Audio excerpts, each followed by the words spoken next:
Leo niko kwa mtaa ya kifahari ambayo inaitwa Lavington, and today I'm going to spend time with a former colleague, radio personality, and a guy whose second name is probably controversy. There's been a lot of stories about him, and today we are going to talk to Mike Mondo. He's going to tell us his life story, all the controversies around him, everything concerning his marriage to Shiko, and many other things concerning his career and his family. So join me today as I take a walk with Mike Mondo.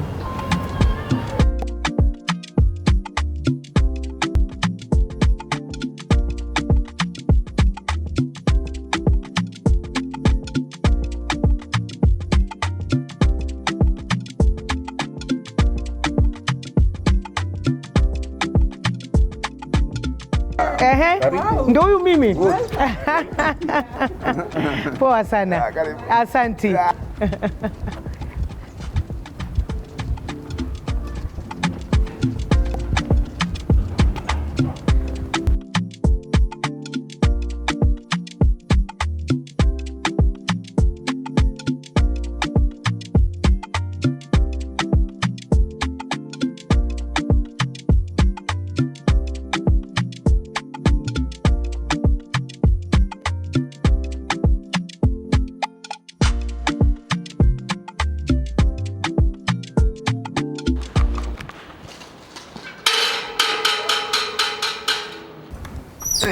Hey Mike, how are you? I'm good.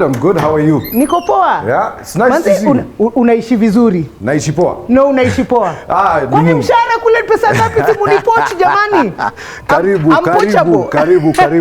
We welcome you. Thank you so much. It's good to see you. Unaendelea, naona maboys wanaangalia hapo wanashindwa.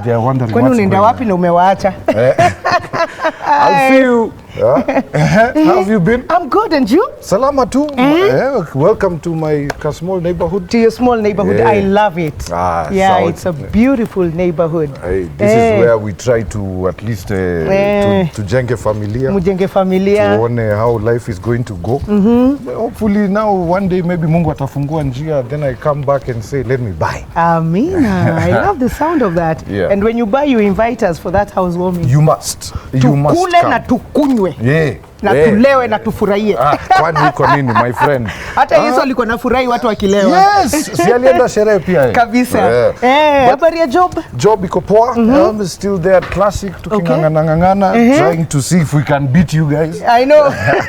But you guys, I don't know how you people do it. You're always just ahead of us when we check numbers. Well, I think it's because of the mass. You know, the mass of the people who listen to radio ni wale wase wako mashinani. Yes. Ukiangalia upande za Kakamega, Siaya, and especially because it's a Swahili speaking radio, then it probably makes it it's easier for them there. For them, yeah. Yes. You get to talk to you guys, you really you deal with the urban audience mostly. Yes. And sana hapa Nairobi.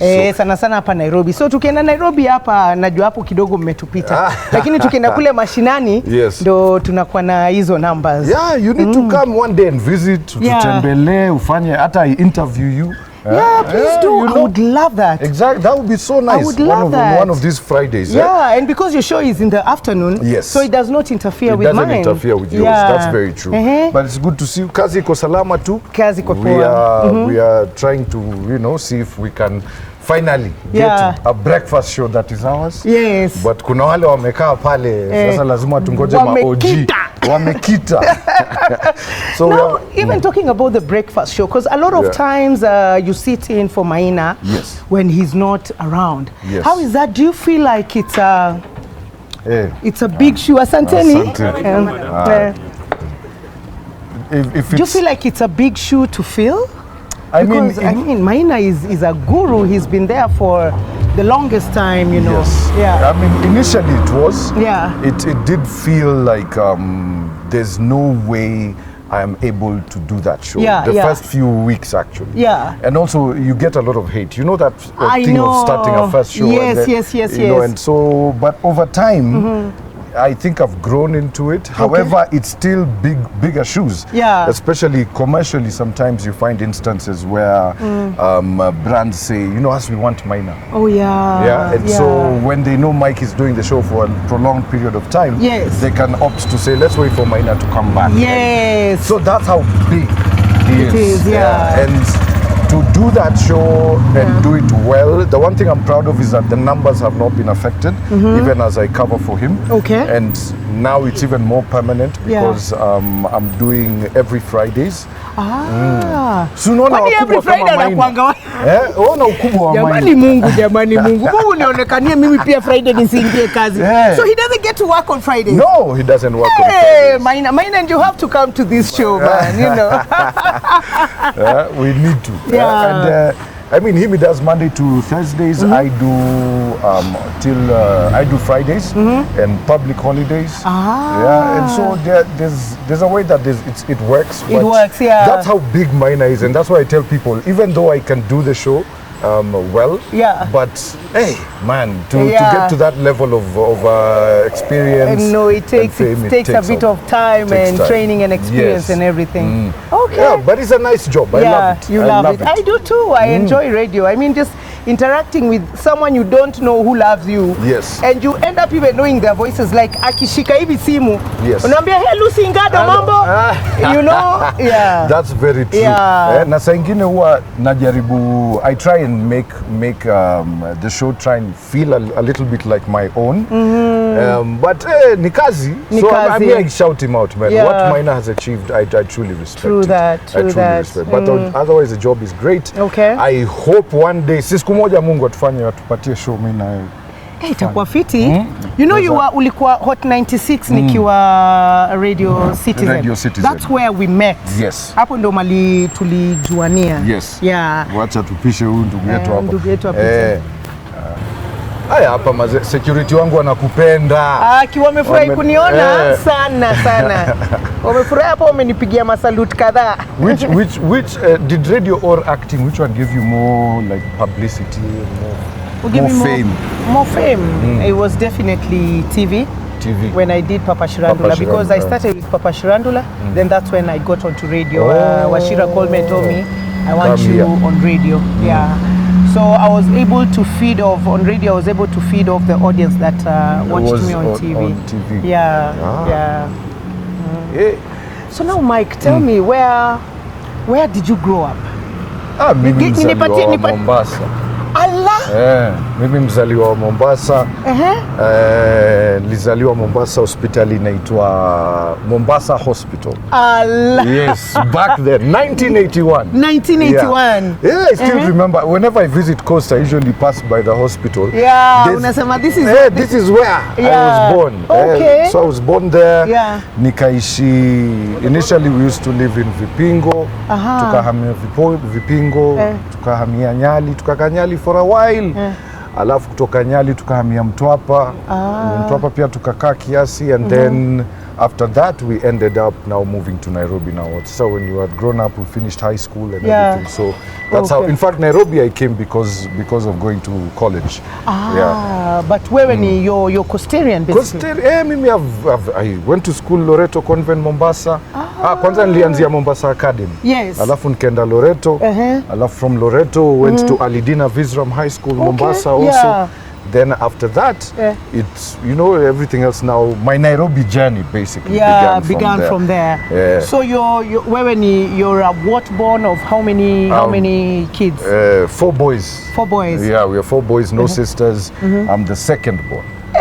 Mama yako ni mama boys. Much respect. Mimi ndio nilikuwa ile anaitwa nani yule? Tunasema I was the problem child. You were the problem child. Yes, I was the child who I was good in school. You are a problem even. No, I'm not a problem.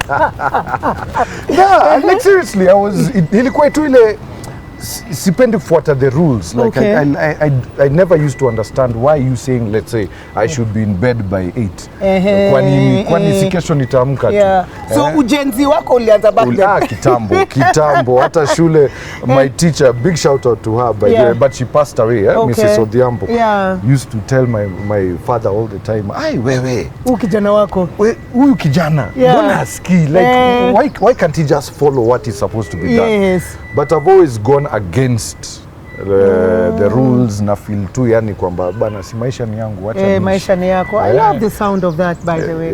So our wengine like bado wako wazazi wako? My father died when I was 13 years. Alipata road accident, alafu complications of the accident, he passed away. And then after he passed away, then my other brother is still there. Yendo alifuata njia ya father. In many ways, because my dad was a marine biologist. So and alikuwa deputy director wa Kenya Marine Fisheries Institute, Mombasa. Sasa my big brother, yeye pia akaenda kanza kusomea hizo mambo za marine na nini na nini. So now he's a doctor of marine biology. That's, you know, those are some of the things I tell my son. Check it, these are the things that you need to be doing. Unaingianga tu kule ndani, you just study the corals, you know, stuff like that. Vitu poa and interesting. My name is Zolani and I am a teacher of English. No, that's true. Alisomea hiyo kitu, but yeye yapenda hizo mambo. He loves like things to deal with marine life. And then interesting. Then I have my sasa mimi ndio second born. Mimi ndio nikasomea. Sasa I was supposed to be the doctor of the family. Yes, I'm going to come to that. Alafu kuna yule ananifuata anaitwa Eric, he's one of the F&B managers at Parkland Sports Club. And then my small brother, wa mwisho saitwa James. James yeye ni professional chef kwa Royal Caribbean Cruises. Oh wow. Yes. That's a fun job. Yeah, it is. In fact, he's funny enough. He's around at this time. I'm planning on meeting him over the weekend. All right. Yeah, but 4 boys. Right now, Mother is alive also. Yuko Mombasa? Yuko huku. She stays in Athi River. Sasa yeye ana enjoy manake sasa kuna 4 boys. Kuna 4 boys tena watu wazima na chungwa kweli. Bas, yani there's no issue. Yani anakaa. Much respect to her. She has raised amazing boys. So, tell me about your family. Your family. Lao umeniambia familia mahali umetoka. Sasa yako ile. But family yangu mimi, I'm married to the beautiful Shiko Nguru. She's very beautiful. Very beautiful. We've got and very vibrant. Anakuanga amechangamka all the time. Sana. Anakuanga hivyo pia kwa nyumba ama anakuanga hivyo tukimwona. She's always happy, jolly. Like she's always vibrant. Alafu mimi the one thing that I love most about her is akikusmailia tu utaishi. Huwezi mnyima chochote. Akisema babe I want this and this and this. Alafu apige ka smile kidogo na nini my friend ni pesa wallet itoka. Unamuuliza pesa ngapi? Wataka ngapi? Maana hivyo ndio vile wafaa kumchunga. But my family is good. They are healthy. We've got 5 beautiful kids. 2 are mine. 2 of yours, 3 of hers. 3 from her. Wote wanapendana. Si ati kuna mvurugano. And so watoto wako wamekutana wote? Just the last born ndo hajakutana. Last born ni mdogo sana, so anakaa na madake most of the time. Kwa hivyo huyu mwingine wako wa kwanza sasa wangu wa kwanza Nicole akona miaka 8. Yes, she's 8 years old. How she's met the kids, they've played, wana interact vizuri, nini hakuna pressure. That's amazing. You know, I love that you say that because there's been a lot of talk and a lot of backlash, especially towards you and your wife and your kids. And all of this stuff of you being a deadbeat dad and you're living with Shiko's kids and you're not living with your kids, you know. I mean, you know all of it. So I'm really amazed that, you know, watoto wako wale wa mbeleni wanajuana na watoto wako wa sasa. But watu huongea, I mean, when I received that hit, you know, everyone is going to assume. I've been accused of sijui wewe unalea watoto wengine na wako sijui wako wapi.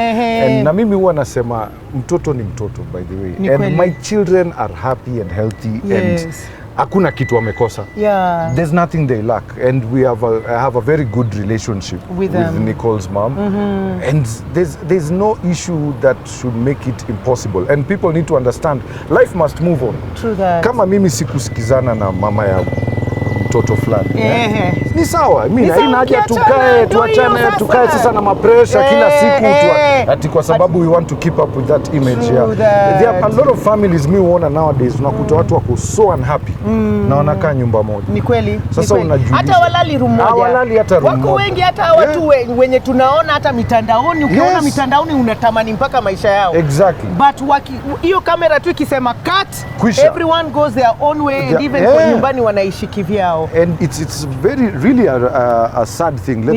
Let's walk on this side. So it's sad when I hear people talk about that, but it's also encouraging. Yeah. Because mimi vile kitu nimejua, like once when my dad died, a lot of my aunties helped in raising us. Okay. Because my mom at the time was not working. Yeah. Alafu sasa kwenda shule hata ilikuwa shida. Mimi nakumbuka wakati mamangu aliniambia to my face, Mike, I cannot afford to take you to school. And I had just joined Form 1 first term. Damn. I was like, I don't know what to do. I can imagine how devastating that was. So devastating. Yeah. So my mom tried to kind of focus on educating our firstborn. Ndio yeye sasa akimaliza aweze kusaidia wengine. Lakini sasa mimi na ujeuri wangu, I went to my headmaster and I told my headmaster I must go to school. And I don't have fees. My mom doesn't have the fees. Yes. And we talked, we discussed with him, and after I think a week or so, he came and told me, Mike, come back to school. Come back to school. Okay. And then he organized with the alumni of that high school for mimi kusoma. Okay. Hapo ndio nikamalizia high school. Kwa hivyo wewe ni kama unaweza sema your secondary education imekuwa ni through community. Yes, through community. Si ati kulikuwa na mtu ananilipia fees na nini. Okay. Then when it came to also going to college, same thing, there was no fees. I went and talked to the founders of the Ratansi group here in Nairobi. Yes. And nikawaongelesha, I told them my situation, and they helped. And they said, we'll pay your full fees for 4 years of college. And that even surprises me to this day. I'm like, kwani Mungu alikuwa anafikiria? Exactly. But unaona sasa, being raised that way, and being raised also by your aunties who would give me shelter and all of these things, I don't look at raising Shiko's children as a problem. Manake mimi kama si watu wengine singetoboa, singekuwa mali. So hata watu wakiongea mimi wanaacha waongee, nisemeni mkitosheka, mtanyamaza mwende tu another. So tell me how you met Shiko. Mimi nikijua Shiko, nimejua Shiko because I followed her story when they were moving with Rama to Kilifi. Yes. And for me, that was such a beautiful story. Nikiona niko na hao yao, the way they just started, you know, hiyo nyumba yao wakaenda wakaitengeneza mpaka ikakuwa, then it became a home, and seeing them swimming with the kids and everything, like I followed their story, their journey of moving to Kilifi. Yes. Mpaka at some point I even contemplated, I said, na mimi je, kama mimi pia niende, you know, because you know Mombasa, Kilifi, that area has always been, the coast area has always been one of my favorite spots, you know, to just to be. So then this comes along and, you know, they break up and stuff like that. How did you meet Shiko? I met her through work, funny enough. Yes. Okay. So nilikuwa na, we were doing, so Shiko's company was doing an on-ground, and we're doing an OB. So I was the presenter who was told to go and make sure you're on ground. Yes. So when I went, I figured her office, I saw, but then she was the first person I saw. I was like, who is this part? I parked my car, hata nikampita hivi hata tukuongeleshana. Yes. Nikampita, nikaingia kwa ofisi huko ndani, nikamwambia Mike, I'm here from Classic. Yes. To do the OB na nini. Yeah. And this entire time, I don't know, I'm supposed to be talking to Shiko because she was the marketing manager. Yes. So the lady there tells me, come, I tell you who you're supposed to talk to. So she takes me to Shiko. And I was literally blown away. I was looking at her and I'm like, oh my gosh, what? Okay, how do I start talking? Wow. Tukaongea juu ya biashara, hey, this is what we are trying to sell, nini. Poa sasa. Sasa vile tukaongea, I started doing my thing. Yes. But every once in a while, I'd be staring at her. Yes. I'm like, hey. Then this chick is hot. This chick is hot. And then I even caught her a couple of times staring at me. At you. Then we were there. Me, I'm just like, hey, okay, find a way to talk to her. Yes. So the day that was happening, it was on a Saturday. Yeah. On that same day was the Boys to Men concert. Here in Kenya. At Carnival grounds, yes. Uhuru Gardens, area. Sasa mi nikamsikia, I overheard her saying, I can't believe I didn't get tickets for Boys to Men. Hapo ndio nikasema, hapo sasa. Hapo ndio hivyo. Ukamwambia, hi sasa. Ukamwambia, nikamwambia, I got you. Do you want to go? Akamwambia, don't worry, I'll find you the tickets. Saa hizo hata sijui nitazitoa wapi. If that is the only issue, I'll find the tickets. Nikapigia simu. I called everyone. I even called my MD. Mike. Boys to Men was just the other day. Yes. It was last year. No, not last year. The year before. 2023. Yes. Oh, so that's like 2 years, 2.5 years ago. Yes. So, nikapigia hadi my MD. I need tickets. Napigia kila mtu. Luckily, there was one of my colleagues, anafanya na the Star. Yes. Akasema kwamba, hey Mike, if you really want tickets, me, unfortunately, I can't go. You can have mine. Yeah. So I remember I drove all the way. I used to live on Kiambu Road at that time. Yeah. So I drove all the way from Kiambu Road to meet him Thika Road, sijui wapi. Ndio chukue ticket. Niende nichukue hizo tikiti. This entire time we are texting with Shiko, she tells me, hey, by the way, if you haven't gotten, it's okay. I don't have to go. Namwambia wewe relax. Kuwa tayari by saa fulani tupatane roundabout ya Timol. On Dangata. Yes. She's like, are you sure? I tell her, just be there. I told her, come early by 6 p.m. so that at least, and then we can go somewhere, have a drink, and then we go to the event. Akasema, okay, fine. 6 p.m. she was there. Tukasikiza, tukaanza kuongea kwa gari. Sasa she tells me about her life. And the funny thing is, I did not know who Shiko was. At all. I wasn't like at the social media, very savvy about it. Yeah, because I know that what got her out or into the public eye was her video of when she was getting, I think, when she delivered, at home. Yes. So we talked and she told me about her story and I found it so fascinating. We had one of the best nights ever. In fact, to this day, we usually say that was the best date we've gone to, even though we've gone to for other dates. Yeah, she's like, Apana, nothing beat Boys. It was the best first date. Yeah, and then she was a Boys to Men fan. Yeah. So she was loving the entire experience. Amazing. After that, we didn't talk for 3 days. Yeah. I didn't text her. She didn't text you. And she didn't text me. And in hindsight, nowadays, she tells me, I was so pissed off at you. Why? How could you give me a nice experience? Then you just go quiet. Go quiet. Yeah. Like, honestly. So then you're there wondering, is it something I did? Is it something I said? And she's also thinking the same the other side. Thing. Yeah. So after 3 days, I texted her, checked up on her. We planned another date. Yeah. We went for that one. We started now going out on dates more regularly. Sasa. Salimia mwenzako. Started going on dates more regularly. It started getting serious. But I think the point where I felt like I need to settle down with her is at some point I realized how much I was changing as a man because of her. And the expectations that she had put forward, like because back then I was a jangili, nilikuwa mkora sana. Ulikuwa mkora? Sasa I would settle down like drinking. I started drinking less. I started smoking less.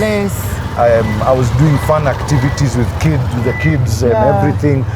So getting into her life, at what point did she tell you, by the way, I'm a mother of 3? Day one. Because she has tattoos, and I asked her during the OB we were doing on ground, Yeah. I asked her what her tattoos mean, and then she told me about this. These are my kids, okay. and everything. Okay. Yeah. And you were cool with that from the start, or is there a point you questioned and said, "What? I like this chick, but she's a mother of 3. Am I gonna have this?" No. At no point did that doubt come to your mind. No. Hata sikufikiria in that regard. Yeah. Mimi, in fact, if anything, I was in awe of her, seeing her being a mother of 3. Yeah. And she's managing, even the way she deals with her kids, the way she runs her home. One day I just ended up, telling her that, and she also put an expectation where she said she's not going to date anyone for the sake of dating. She had said at the point in life she's looking to find someone who she can marry, settle down, and build the family. And at that time, how long had it been since her separation from? It was quite some time. It was quite some time. Yeah, it was over a year. Was there a point you felt like maybe she's not over her former relationship, or she was good to go? No, she was good to go. She had already decided, you know what, this is what I want, and this is how I'm going. In fact, this is her in this car coming. Oh, which one? This white car. KDT. Yeah, this is her. She's going to see me and just and smile. Here she is. Hi. So she had already decided. Because one thing with my wife is before she makes a decision, she's really thought about it. She thinks through it. She thinks through it. So even by the time I was meeting her, she knew she was already past my former relationship. I was also getting out of my former relationship. Yes. And it just felt right. Everything kind of aligned in the way it was supposed to align. So at what point did she introduce you to, or start introducing you to her kids, and what was the reaction? Because I can tell you for sure, me, I had, I wouldn't say a nasty experience, but it was a very interesting experience. I was dating this guy who had kids, and they're just about the same age as Shiko's kids.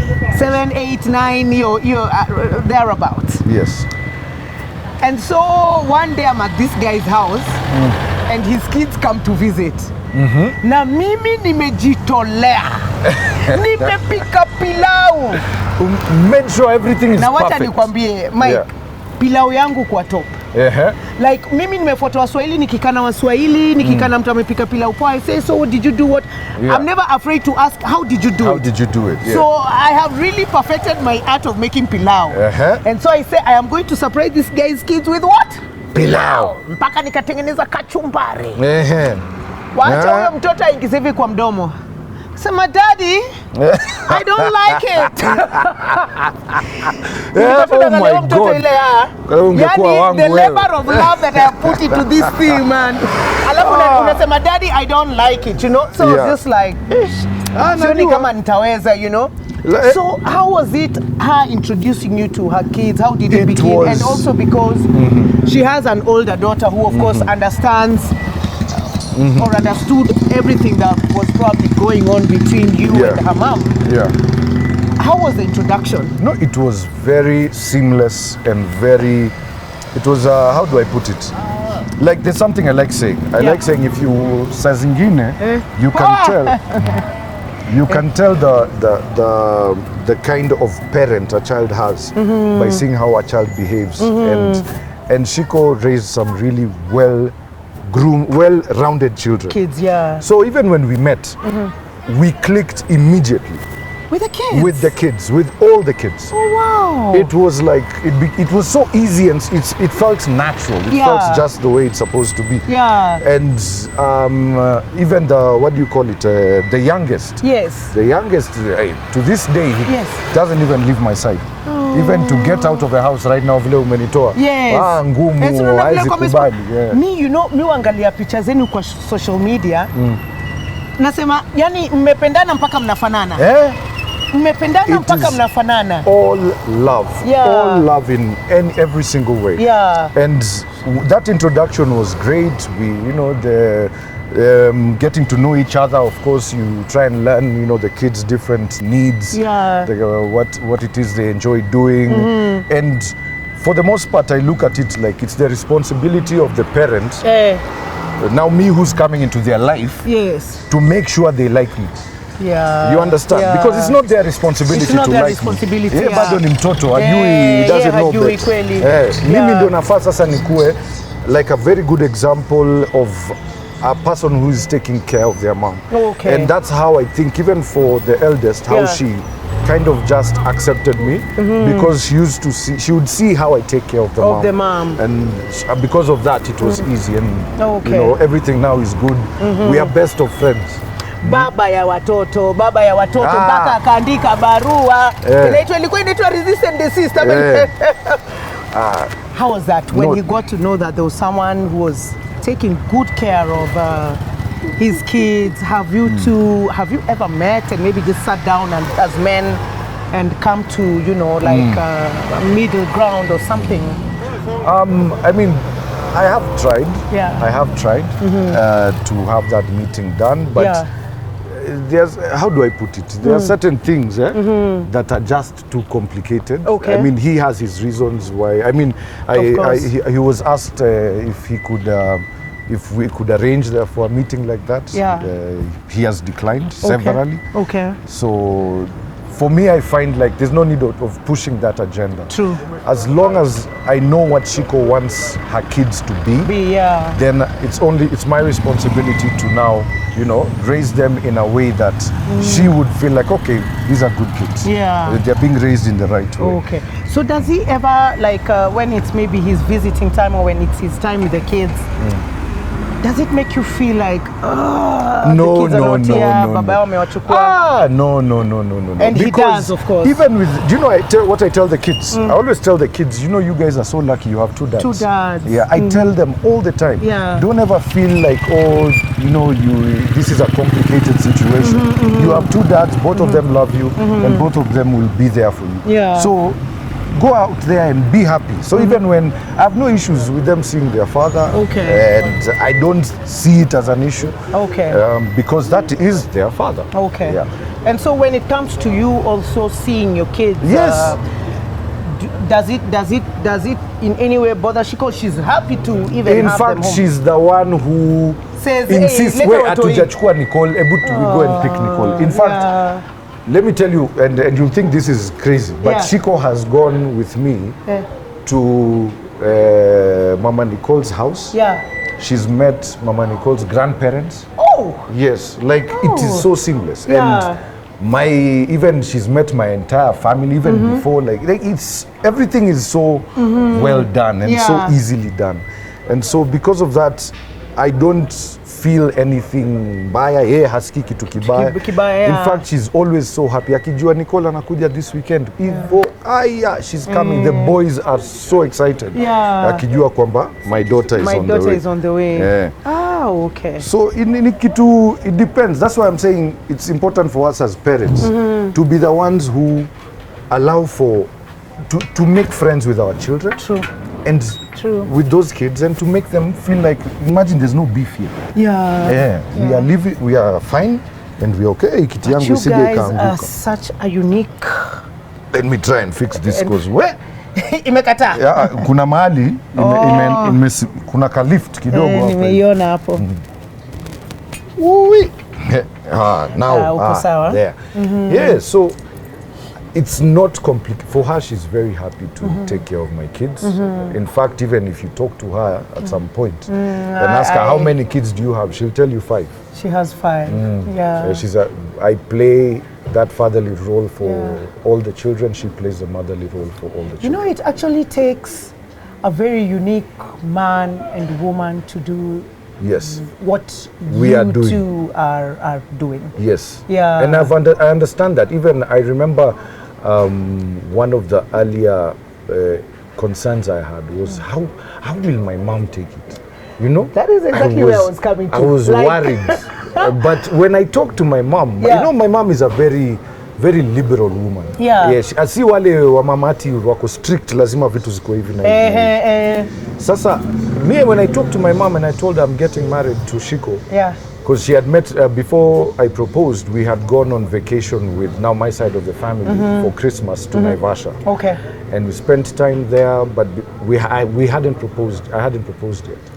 So before I proposed, I had to go and talk to my mom, and I told my mom that, yeah, I'm going to propose to Shiko. That time, mom had met all the kids. Okay. She had met Shiko's kids? Yes, yes. Because we went with the children to Naivasha, and everyone, and my cousins and my auntie. She knew my son wants to marry a woman who has 3 kids. Yes. What was her initial reaction? Was she cool with it even from the beginning? She asked me one simple question. Are you happy? Nikamwambia, yes. That's all I need to know. Tell me when the date is. Yeah. That's the only thing she asked me. Are you happy? If you're happy, so. Because fun enough, during my, like with my ex before Shiko, it was so, that relationship was so toxic. Okay. There was a point at which I contemplated suicide. It was that bad. Shiko and I, even being close, came from us, from her talking to me and kind of counseling me through that period. Because it was very toxic, extremely. Kuna siku nilienda kwa balkoni yangu nikaangalia chini hivi. Ukasema mimi naweza jirusha hapa. Nikianguka hizi shida zote zimeenda. And that realization made me leave that relationship very fast. But the way, even back to what I was saying, how Kina Made accepted her was so to this day, she always calls me and tells me, how are my children? How are my grandchildren? How am I? Like, she loved, my brothers love her. And they love the kids and they treat them so well. So wait, Mike, hakuna mtu yule aliwahi tu kukuambia, even if it's just a friend mwenye alikwambia, bro, what are you doing? You're getting yourself into shit. Because sisi wa mama tuko na watoto, because I have a son. Mara nyingi na kwanga, don't date a woman who has a child, and especially a boy. Like, yes. I don't get it. I'm like, what the hell are you? No, sikupata ati best ambaye alikuja akaniambia ati this is wrong, but online ndio nilipata watu kama online. Lakini a lot of the times, if you even look at my friendships, unakuta nimejisurround na watu ambao they are more supportive as opposed to trying to tell you don't do this. So mimi, like some of my friends who knew about Shiko and I think there was one who asked me, one, he's called Evans. Are you prepared to handle the responsibilities? Because Mike, you realize when you marry that woman, you realize that now you have 5 kids. Yes. That you have to accept. Yes. So if you are not going to accept her children, don't get into this situation. Yes. And I was like, no, I accept it. And I'm taking on that responsibility and I don't mind. And once he had that, he told me, niambie sherehe ni lini. Tupige sherehe na tusherekee. Lakini vile tu hakukuwa na sherehe. Yenyu ilikuwa chini ya maji, mkaenda pale kwa EG. Na mkaenda dinner. And then we went for dinner at Sankara. Okay. But it's so far it's a nice, beautiful journey. Even just seeing how the kids are maturing and how they are interacting with each other. Yani wao na mimi upenda vile wanaiangalia. The kids look at it like, this is my sister. Yes. Wanaangalia Nicole wakisema, huyu ni dada yangu. Now we have 2 sisters. Now we have 2 sisters. Now all this social media backlash, of course, because for your daughter who is, you said she's 8? There's one who's 8, the youngest is 2. The youngest is 2. But then there's Shiko's eldest is 13. Ella, I think. Ella is 13. So of course they are... No, actually not 13. Guy, why am I gay? She's going to kill me. She's 14. She's 14. Anaweza ona hii interview. Aniambie wewe. So how is it, because they see all this backlash aimed towards their parents and sometimes even towards them, because that is just the reality of the situation, that social media is really, really harsh. How do they handle it, or what is it that you say to them so that they are able to? No, they don't. Like the young ones. The young ones don't go on social media. With that one, we've already put measures to protect them from social media. But for the 14-year-old, I mean, even if it's social media, it's monitored, and she's very intelligent. Extremely, and she talks to her mom a lot, and they share these stories. Even when her mom is not happy about any situation that's going on. So they talk, and because of talking through it, then she doesn't feel affected by it. And we've created such a tight unit around ourselves as a family that we don't allow outside noise to be something that we entertain. Even Shiko has a very big rule in the house that if we post something, not looking at comments. Anasema me, I don't want to know about comments. I don't want to know. Us, we are living our lives the way we see fit, and the way we see is right. And being personally, for me, being like even for her, being a Christian and one who goes to church, the way we look at it is our God is a God of restoration. That sometimes He will break you down and put you in situations that look totally hard and totally ridiculous, but sometimes He needs to break you down in order to build you up. True that. So this is our build-up journey with her, and we work through it. Even if someone hates or does something, mi huambia ni sawa, you keep on hating. Siku ile utamaliza utosheke, go on to another one. So for you and Shiko, the comments and we don't even look at them. Okay. We don't at all. Like I remember when the cease and desist letter was sent to me. The letter was posted on social media. I did not even know it was on social media until later. I just found a physical copy in the office, right? And so that's when I was like, oh, I've been told cease and desist. And I'm like, okay, sawa, kama ni shida. And just even because it was a cease and desist about posting the kids on my page. So I just said, okay, fine, I'll just delete. Like, me sina shida, if that's how you feel, that is how, and you think it's a big deal, okay, then let me remove. I'm gonna do that. So you've never, since that letter, you've never posted any photos on your page? No, now kids? I can. Okay. Now I'm their stepfather. Yes. I'm legally married. Sasa utaniambia nini sasa? Uwezi ya kweli. Kweli na wale watoto ni wako. Ni wangu sasa. Manake hata kwetu nyumbani wamekubaliwa. Kweli. So hakuna vile ambapo nitaanza kusema ati now ati I'm only posting my biological kids. Of course. And not my. Labda mmeenda mahali nyinyi wote ati sasa nyinyi watoto nyinyi kaeni kando tupige picha. Tupige picha yetu ya hapa. I cannot do that. Those are all my kids and I treat them equally. Okay. And now, like, looking at it financially, baba ya watoto ngapi? 5 hapa Nairobi. Financially, boss. Lakini acha nikwambie, kuna vile hata financially, I mean it can be expensive, but kama mnasaidiana wawili, ndio kweli unaelewa? Unaona kama like tuseme nini, kama Ella's dad. Ella's dad yuchunga mtoto wake kabisa. Kwa hivyo haisumbui kwa. So anything she needs atafanya. Mambo mengine ambaye pia Ella kitaka from me, you'll do. Huko kwingine ndio sasa mimi na Shiko tunashikilia for the boys now, and my daughter Nicole, that one now it's on, but though with Nicole the mom also does a lot also. So where mko wawili na mnasaidiana, kila mtu anacheza their part, it's not even expensive. You don't even feel it. Labda school fees tu ndio school fees nayo nini na wacha nikwambie, hata hiyo ukisema school fees hata si kwako peke yake. Mimi niko na mtoto mmoja na tuko na babake, tunafanya pamoja, but we still feel you it, still like feel the pinch. You still feel the pinch. So it's just sasa mimi niko na ngapi nalipia school fees. Ella silipi, lakini Nicole na vijana wawili, that one now is me and Shiko now working together to sort out mkipambana. Tupambane tuone vile watoto watasoma. Have you ever thought what if one day maybe they reconcile with baba ya watoto na warudiane? Has it ever crossed your mind? Nikiwa wapi? Kwani let me ask you, where will I be? How will it? In fact, let me tell you, that can never happen. I like, you know how there are things mtu anaweza kuambia, if you know you know. Yes. That one you know. Hiyo najua, yani hata kwa dawa. Because I mean, earlier in our relationship, those are conversations that we've had, that you had. And I've asked her before. Na akikuja reform, decide. Hi, how are you? Asante sana. Umetuleta juice? Asante gani? Ati? Mango juice. Oh, mango juice. Asante. Asante sana. Naweza pata straw? Asante.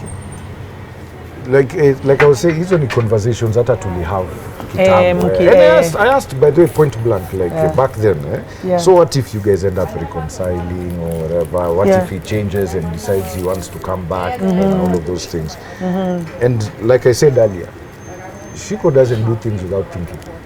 She will reason it out, she will think through it properly. And then the minute she's made a decision, that's it. Yeah. That's it. Like, how is yata jaribu kufikiria any other? Okay. And what about you? Now, for... Hakuna vile umewahi kuangalia maybe one of your baby mamas ukasema...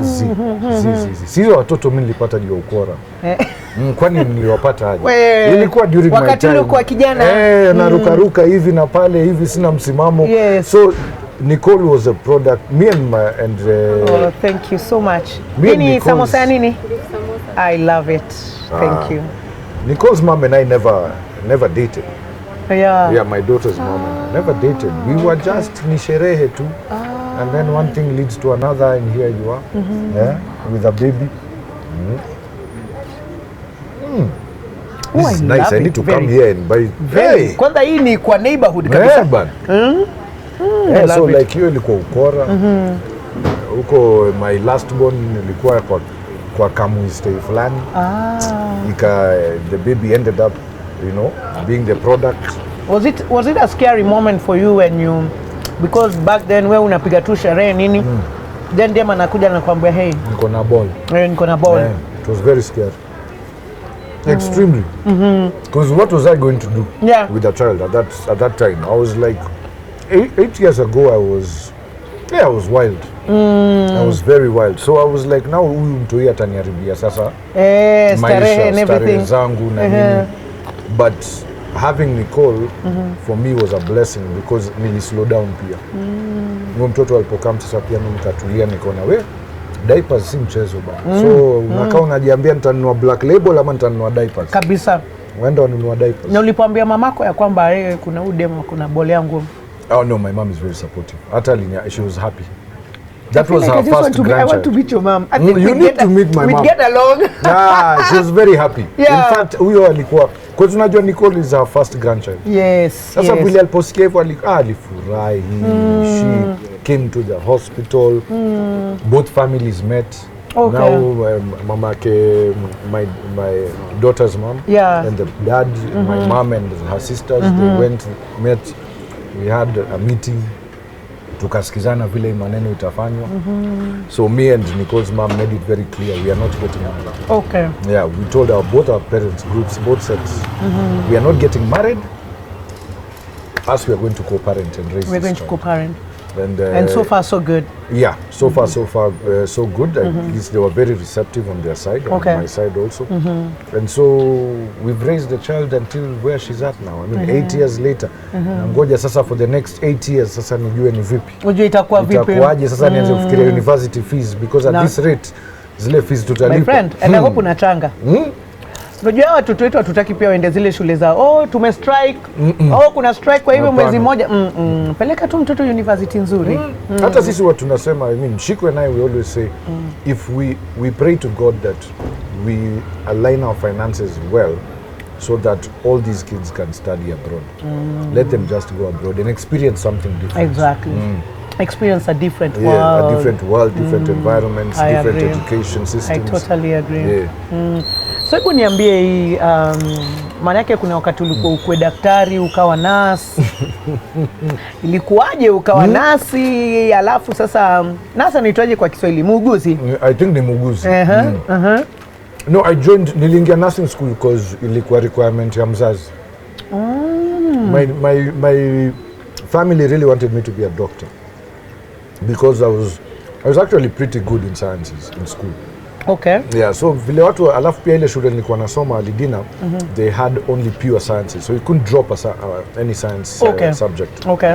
So when they saw how well I was performing, the natural thing was like, wewe utakuwa daktari for sure. But sasa mimi, was it something like, you didn't want that? I didn't even know what I wanted to do. Kumbuka nikwambia nilikuwa student mkora sana. I didn't know what I wanted to do. Me, I was just coasting through school. But now you're coming from a background where your father was doing his PhD when he passed away. You've got a big brother who is always getting A's. You've got between me and my brother, me and my older brother tulikuwa sana ndio wasomi kwa sababu ya our father. As we saw we saw our father until I was 13, my big brother was 15. Okay. So like there are things he instilled in us that we just used to know, like reading books was a must. Okay. And stuff like that. The younger ones got it a bit easier. So mi nilipomaliza form 4 nikaambiwa ati kwanza unajua vile unajaza, what do you call them, the subjects you may want to take. Wajaza alafu na submit. Mi yangu iko imeandikwa medicine, University of Nairobi, nikafanya exam. When the results came out, nilimiss cut off ya medical school. Lakini nikawa accepted kufanya nursing. And so madhi akasema you do that one, alafu ukimaliza ukigraduate year 3 pale wewe chomoka ukigraduate you join year 3 medical school. And then you continue and become a doctor. Lakini I did it. I finished, I graduated, and then I got a job immediately at Kilifi District Hospital. That was your first job now? That now is my first proper job with my name on a payslip. Kilifi District Hospital? Yes. As a nurse? As a nurse. Okay. So I was taken as part of an NGO that was called Kenya Association for Prevention of TB and Lung Diseases. So tukenda huko nilikuwa na run TB program Kilifi District Hospital. But the money, mazeo pesa ilikuwa kidogo bana. 16,000 a month. Hiyo saa ingine hata nikifikiria saa hii nacheka. 16,000 a month. Nikapiga hiyo job for 1 year. After 1 year, one day, when I was in the office, I was just like, I can't do this anymore. Nilikuwa hiyo time nakumbuka nimesota, natafuta dough, I can't find money. So ulikuwa enjoy hiyo job ama ilikuwa tu story ya do au kuna enjoy? Nafanya tu na ile kwa sababu, and which is actually was a mistake on my part kufanya job na si enjoy kwa sababu nursing is actually a calling. Ninataka mtu ambaye ako na roho. It is. So mimi I just decided, okay fine, I'll quit my job. So I resigned. Nikaja Nairobi to a very frustrated parent who's looking at me and saying, why did you leave your job? Umeacha kazi unaenda. Sasa kwa hivyo by that time ukifanya kazi Kilifi, familia ilikuwa imemove washa move Nairobi sasa. Kila mtu alikuwa Nairobi. Mimi nikahamia Nairobi, nikamwambia mimi I'll figure myself out. Wacha nijaribu. Huku hizi streets nijue. Si watu wanakuja Nairobi wana hustle. Wacha nijaribu. Na vile hizi streets ni tough. So nikazunguka nikitafuta job. I tried looking for a job for 2-3 months. Until one time, my Hot 96 was doing auditions. And they had I think it was a flyer or something that was running on social media. Matuka hiyo. Sasa nilitumiwa na bro wangu, my younger brother. Kaambia Mike, utrai maze, unajua wewe uko na voice poa, unaweza do poa on radio na nini. Was it something that had ever crossed your mind, like kufanya kazi radioni? No, not even close. No, so brother akakwambia niende ndo try. Mimi nikasema mi bana hizi vitu radio, so nika ignore. One day when I was in my hustling now trying to look for a job, nilitembea Dennis Prit naja na miguu. Nilikuwa nimetoka Kilimani huko ndani huko, nikaja na Dennis Prit mguu, nikaona pale alfajiri. Niko na alfajiri, nikaenda nikaingia ndani, nikasema acha nikae nikunywe soda. Alafu nikimaliza soda mimi niende home. Vile nimeingia niko na line refu, kulikuwa na tent, alafu kuna line imeenda hadi nje na nini. Nikaenda nikauliza hata wait hapa kunaendelea nini, akaniambia ni auditions za Hot 96. Ndio nikakumbuka ile kitu brother alikuwa amekwambia kaambia ndio hii job. So hiyo time nilikuwa na note ya tao, nilipatia yule waiter kulipia soda yangu na hakuwa na change. And you remember there was that lady who used to sell things hapo nje outside the Royal Media offices. So akasema acha akimbia ende atafute change. So I'm waiting for change, nika join line, nikasema acha niingie hii line tu. Si ni job natafuta yenyewe. nauliza yule mtu yuko mbele yangu, so mtu ufanya nini? Ati wewe utafika hapo mbele watakwambia hey, you know, try and host a show nini. Mimi nikatoa katululu yangu, nikaweka earphones, nikavaa, nikaanza kusikiza ma radio station, nasikiza ma station vile watu wanadu vitu.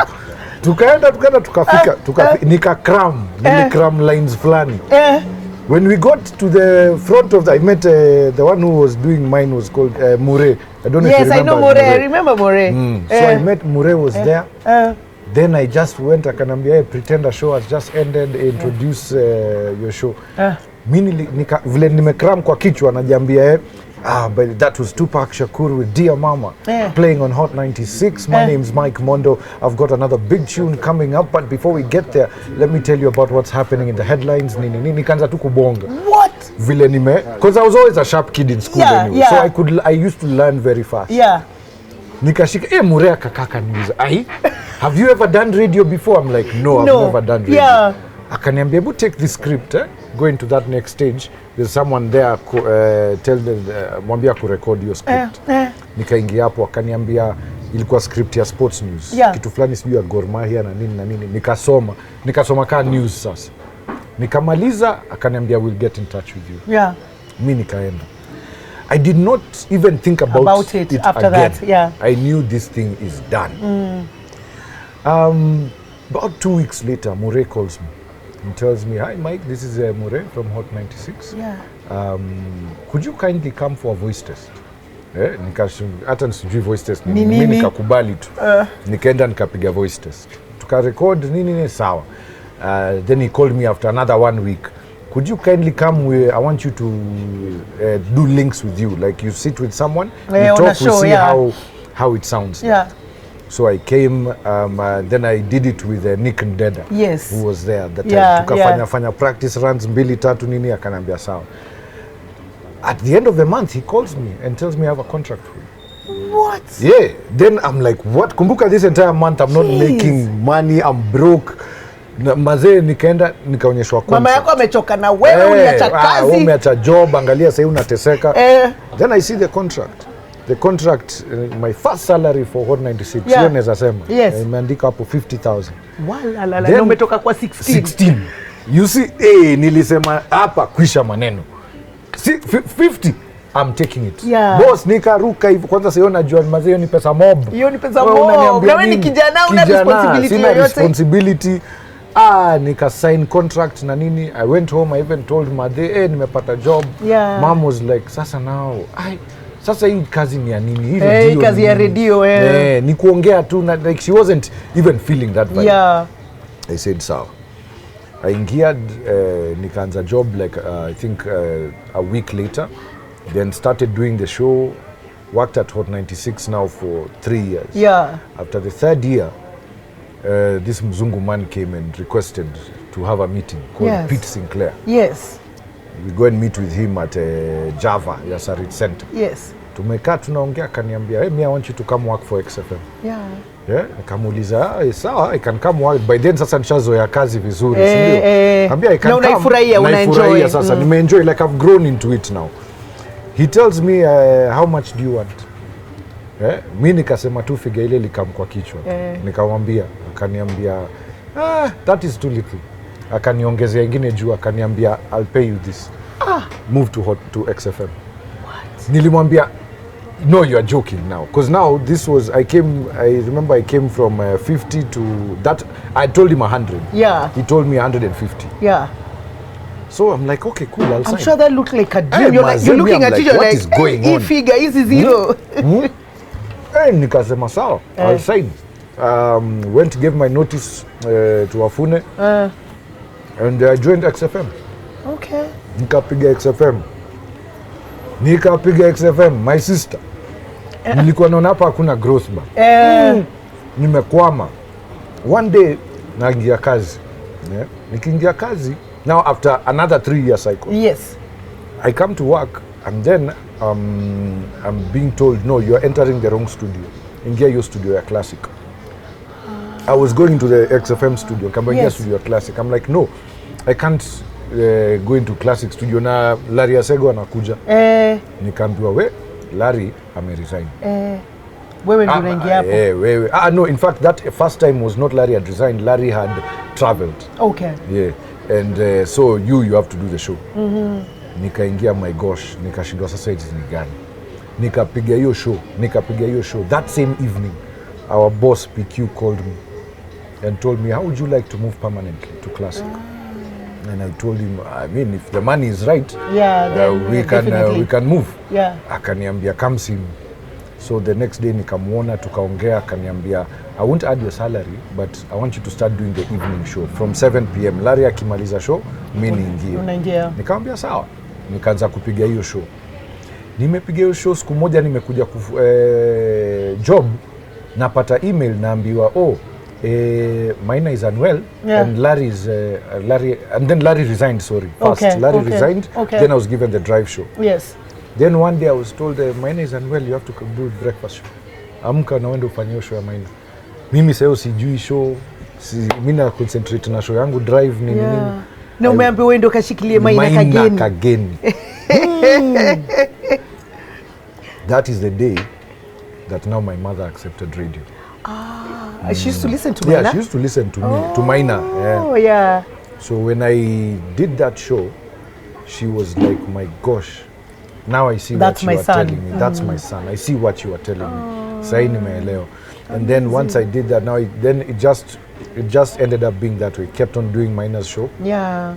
And then I think as of now, a year and a half ago, this is when now they decided, you know, whenever you're on air, we'll stop using Maina and Kingangi. Now it's Mike and Kingangi. Yes. So now we want you to have a sense of ownership. Exactly. Whenever you're doing the show. Yeah. So that basically has been the radio journey. A series of events that I didn't even plan for. Exactly. But that one opening of that door at Hot 96 has opened up everything. That is what opened everything. Yeah. And just made it quite a beautiful journey. Who is this one radio personality that you truly admire? 1, 2. Globally, you're here. In Kenya. In Kenya. And funny enough, I hope he gets, as we speak, as we are shooting this, he's in hospital. But I respected Edward Kwach. Oh, 100%. Edward Kwach, in my opinion, was one of the most talented radio presenters to ever do the game. Yeah. Maina, of course, that comes without saying. Yeah. But I would say Edward Kwach, Maina Kageni, and there was, what was her name? Eve D'Souza. Eve D'Souza. Absolutely loved Eve D'Souza. Yeah. And in fact, funny enough, that day that I was doing the Hot 96 interview, the person I was listening to was Eve D'Souza. I think she was covering, no, she was doing a breakfast thing. Okay. A breakfast show. Yeah. So I played her in my ear. Yeah. And listened to Eve, and then I now went and executed. Okay. Yeah. Oh, I love that. And I've worked with Edward Kwach. I did a short stint with him on Hot 96. Hot 96. I remember. Hey, Kwach. So he comes to the studio. I've just come. I'm very green. So I'm playing the character of Will Broder. So he comes in his shades early in the morning. Yeah. Then we are with Chris Okinda. Yes, I remember Chris So Chris Okinda I knew because we had we had acted with him at the theater in Allianz. And then he stops and looks at me. He's like, "Who's this?" I said, "Oh, this is who's this?" No, this is Jackie. She'll be playing the character of Will Broder. So he looks at me, he's like, "Okay." Nilikuwa nasikia ni kama sijui. What is like that? Haja zote zitatoka. But I mean, with time we blended, and it was a really good show. I think another that I really admire is Ses Mutungi. Ses Mutungi, legend. Oh, yes. Ses Mutungi is a legend. Yeah. I think she's if there was ever a radio host who needs to be like, immortalized in a way, was Ses, because it's also, you see, the beauty with her is that, because I've done a show with her. With her, yes. Yeah, and the beauty with her is that she is who you are hearing on radio is exactly who she is in real life. Yes. There's no two different personalities. True that. And most of the time you find hosts as presenters, we have personalities for on air, and then the real person. Yeah. But says what you see is what you get. Yeah. Big shout out to her. Oh, amazing. And nimekamisba. Yeah. But say at least amefika ile level ya, I think she said she was tired. Now she needs to do other things. Other things. Yeah, no, but she's done an amazing job, and a lot of us admire her, and a lot of us are where we are because we loved what she did. What Cess was doing. Absolutely. Thank you so much, man. Hey, nashukuru. Nimefurahi sana kuongea nawe, and I'm very happy that you have comfortably opened up about, questions that anyone else would deem uncomfortable, or conversations that people would deem uncomfortable, that you're able to talk about your family that like you are, and it just shows that it's actually possible that you guys can live in a blended family and live and be happy and take care of each other in this world that is so judgmental and so harsh when it comes to situations. I know, but like we have to accept that blended families are going to be the new reality of life. Yes, because the number of single parents out here are increasing. Yeah, it is. It's the new normal for a lot of our children. They're growing up seeing one parent most of the times. But for me, I'm thankful that you at least invited me and for us to have this conversation. Yeah. Blended families are the thing. I encourage any woman, any single mother, don't worry, it is not over yet. Yeah. You don't feel that because you have a boy or sijui niko na hii sasa kwanza mimi sasa niko na watoto watatu, hakuna mtu atanitaka. And this happens. Yeah. God can restore. True. Yeah. He's a God of restoration. What's the most embarrassing call? Phone call. On radio. Nukashindwa wa? Deal nayo wapi? Is this show PG? Iseme. No, acha niseme. You say it as it is. When I was at Hot 96, kulikuwa na show fulani ilikuwa tuwafanya usiku ya reggae. That's a vile na Rapture had not joined yet. But kuna mtu alinipigia, a lady once called. And then she was like, she just said hi, and I was like, hi. I asked her, hey, so what's your name? She was just quiet. Yeah. Alafu, nikashindwa kwani kuna Lex, hello? Hello, but she was talking like she was breathing heavily. So I was concerned. Hey, I hope really, this heavy breathing is because of maybe some heavy lifting. Yeah, so I was telling, in fact, I was even asking her, are you okay? Is everything okay? You sound like like you're... Then she just started saying, no, everything is fine. Just say my name once. My name, I'll never forget her name, and it was Cindy. Hey, Cindy, wherever you are. And it was Cindy. Just say Cindy one more time. Cindy. So me, I'm like, Cindy. And then she's like, then she moans. So I don't want to assume what she was doing. I don't want to assume what she was doing. But it sounded very much like she was... It was not an asthmatic attack? No. Alikuwa amechukua sheria mikononi mwake. Juu ya mic. That one was ridiculous. Imagine kuna msashahidi tumia video na akiwachi kitu anajijua. Amechukua sheria mkononi video. Akisema Jackie. Ilikuwa tunasema ni Mama Zola unafanyia hivi. It's crazy. Mademu kukatia until now, boss, kwanza after getting married it's become worse. Haya. I don't know what wedding rings do, but nowadays the number of DMs, we get DMs all the time.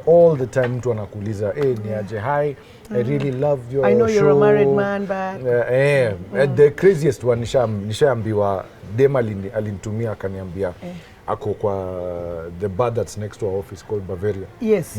Ati, I'm here at Bavaria, why don't you come, we grab a quick drink and see where the night will take us. Hey, wasichana wa Nairobi. Hey, so I usually tell them, I'm sorry. Yeah. I don't think my wife would be okay with it. Or I'd say, let me check with my wife, and then I'll let you know. Akikubali sawa. And you share these moments, because I'm sure at Shiko pia too. Do you guys share them and just laugh them off? Yes, I tell her. There even times we've been out and about. Yeah. And I've seen like a few of my past shenanigans walking around. Yes. And I tell her that one kulikuwa na kitu fulani. Huyu tulifanya hivi. So we talk about it, we laugh about it. We don't feel threatened by it.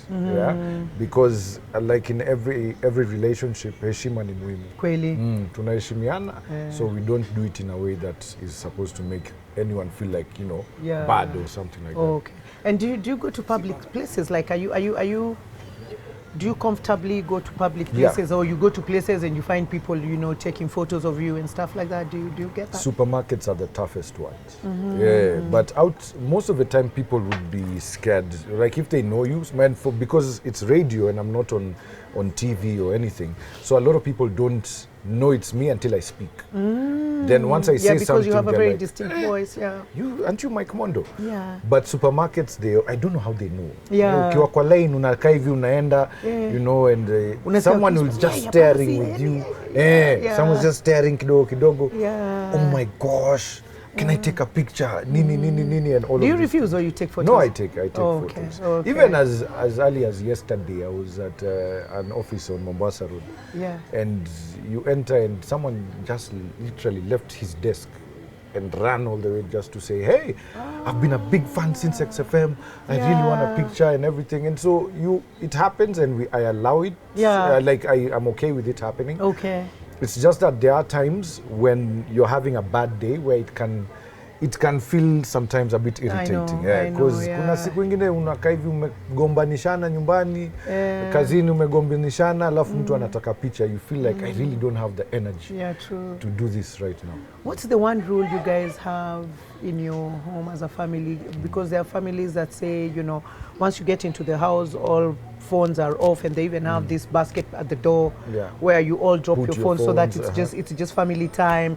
There's also, there are people who I've met who say we never let the sun go down before we are able to, sort whatever issue that is going on between us. What is that one thing you and Shiko have said, this is the rule no matter what we are going through? We usually say we work on ourselves, but we pray for your partner. Because you can't, your partner, once they have their distinct, changing a 44-year-old man is not easy. And so you work on yourself and then you pray for your partner. Okay. And we do, people may not believe this, but we do devotions as a family every day. Oh, really? Every day at 7:30 without fail. So like you read the Bible, together, you read a verse, we read the Bible, we pray with the kids. Then after that, now kids can go to bed. Shiko and I can stay up watching something. So it sounds like spirituality or God is very central in your... We look at it that God is the third person in our marriage. Ushai think of it this, kama vile kuna rafiki yangu alimeka very good analogy, alisema ushai songa rasta. Alafu kisisonga zikiwa na strand mbili pekee itafunguka. Ni rahisi kuitoa, lakini zikiwa tatu inashikana vizuri. So the third person to us is God. So we put her, myself and God, and we don't let anything interfere in that aspect. So we make sure our rules are those devotions that have to happen. We pray for each other every night. And also we must always try and imambo ya kuchelewa usiku sijui na nini. Shiko and I communicate a lot. Okay. Like hata nikijua I'm going out to do 1, 2, 3 things, I have to tell her. And she has to also tell me. Like we tell each other everything. We don't keep things from each other. No matter how hard it is to say it. Yeah, so, and I used to be, funny enough, that's an attitude I've developed in this particular relationship, right? I never had it. Me, I used to be the one for I'd rather apologize than ask for permission. Wacha niende ikiharibika. Nitakuja niseme sorry. Bas, unajua wale wanaume wanakaa nje uko sherehe. Na wajua wale wanaangalia ni saa 6 unasema hata nishachelewa hata nikifika saa 10 asubuhi. Haina tofauti. I was those kind of people. So uko kama Eugene kabisa. Hata Eugene ako hivyo. So sikia vile anacheka. Mimi but squeeze nimesema hapana, it's not healthy. Like you have a family, bro, you have a responsibility. Of course. Our watoto wasipo, I usually get shocked by families where watoto mko kwa nyumba moja, watoto hawezi ona baba yao, hawajaona baba yao in 3-4 days. Na wewe mzee amelala kwa hiyo nyumba kila siku. Amelala. Yuaja watoto wamelala. Watoto wakiamka kwenda shule wanamwacha amelala. Atoke tena akuje tena, and you don't even see each other. So we make it our business that the kids come first in terms of we need to be home. Like your presence is matters. It's important. So make sure you go home. So even if you have plans later, you can do it after bedtime. After bedtime. Umeona watoto wamekuona, mmebond kidogo, then you can go and do after your that other. Now ukata ni sherehe tutataka kwenda sawa.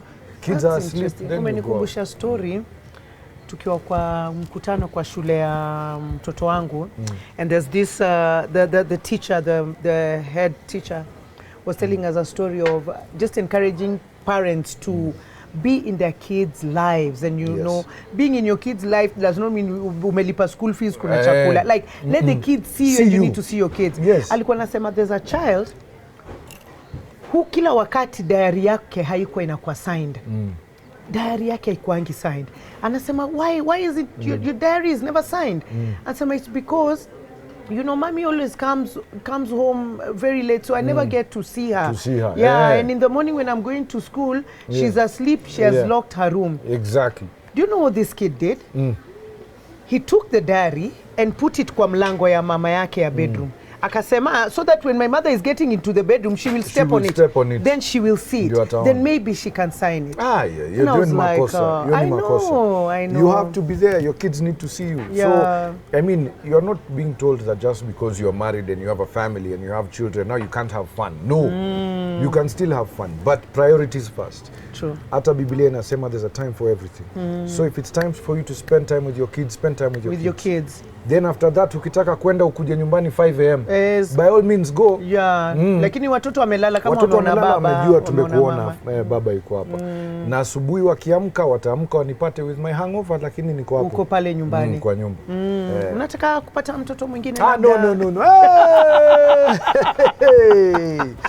Hell no. Esikia vile umekataa. Wow. Zile measures tumeweka. Goalkeeper wangu ni noma. Goalkeeper wangu hawezi achilia ball hivi. There's no way. Sasa nikupatia na raha tu. Sasa ni sherehe. Nafurahia. We just want soft life, mambo ya mtoto hapana. And that's another thing I love about our relationship. We both knew we didn't want any more kids. Kwa sababu sasa mimi na wawili, wewe uko na watatu. Tayari hao ni watano.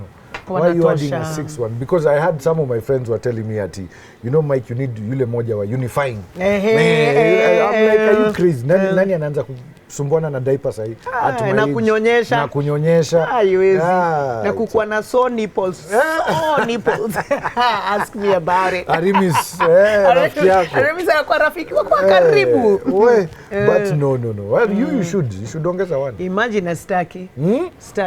Labda iwe ni mipango ya Mungu, lakini mimi kama binadamu staki. Have one, brother akuwe na. My son is turning 15 soon. Guy. Nianze tena kubebana na mimba.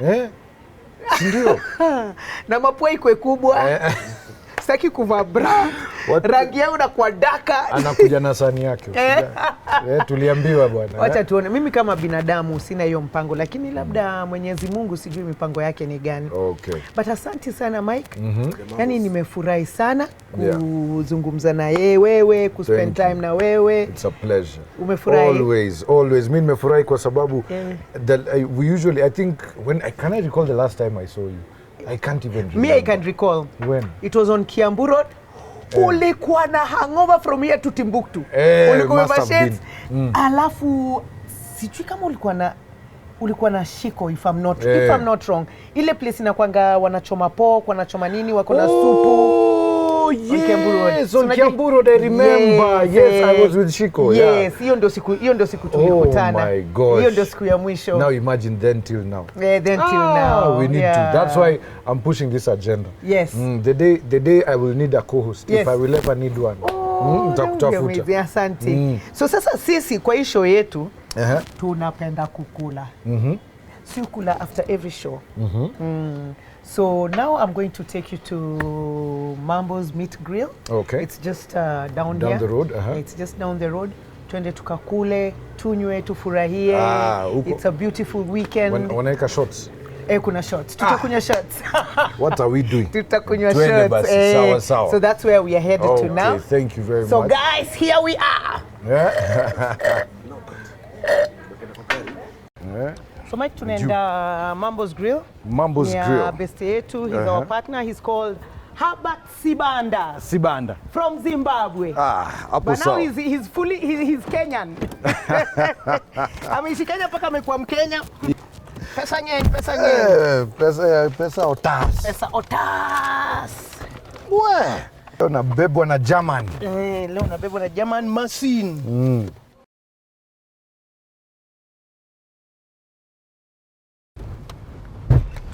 Very nice, I like it. Ushazoea. Nafurahia.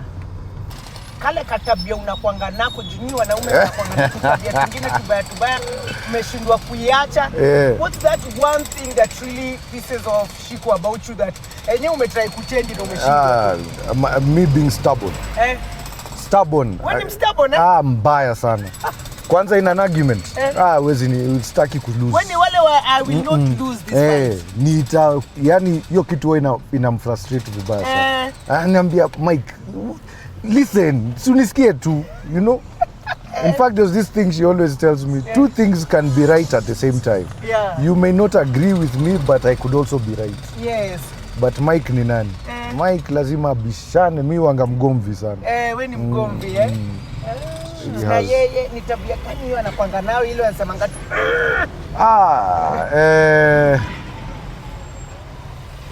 Naweza sema just the emotional side of her.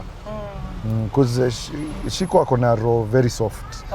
Sasa kitu kidogo kinaweza fanyika na imuumize tu roho kabisa.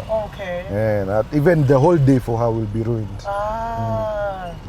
Mtu amuongeleshe vibaya ama mtu mfanyie kitu. So that's why she doesn't like confrontations sana. Because anajijua pia anajielewa. I know I can be very emotional. How does it feel like kuendesha hizi gari low hivi?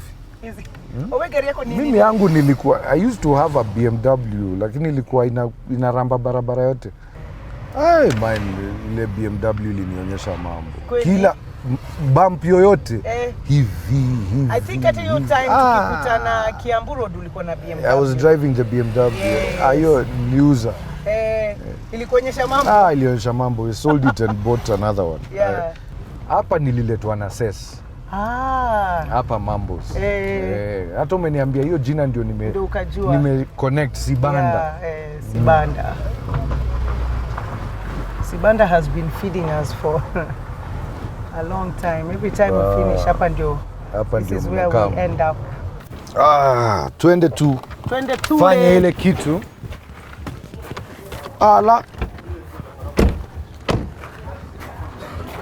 Mambo's. Hiyo siku tukijana ses, kwanza tulikaa hapa hivi. Tulilewa. Ile siku na vibe fiti sana. So Mike, nilikwambia sisi tukimalizanga hivi lazima we have to share a meal because it's the very African thing to do. So usually we come here to our good friend Habat Sibanda. This is Mambo's Meat Grill, and so this is the food we have here. So this is pork ribs. This is lamb, and we have beef short ribs, and we have chicken here.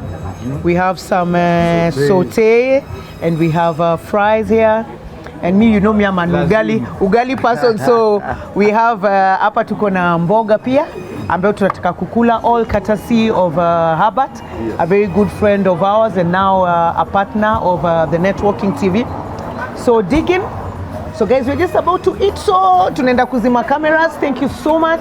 It's been an amazing walk with you, Mike. Thank you. I really appreciate it. Nimefurahi sana kukutana na wewe after a long while. A long while. And I feel like our destinies are gonna connect up mbele. Ni kama inakuja tu. Inakuja. So thank you guys so much. Thank you for watching. Continue to subscribe. Let us know who you would like to watch on our show. And if you have a beautiful place where we can walk, we'll be more than glad to be there. Thank you so much. Have a lovely, lovely Saturday. And we're done. And we're done. Just like that. Just like that.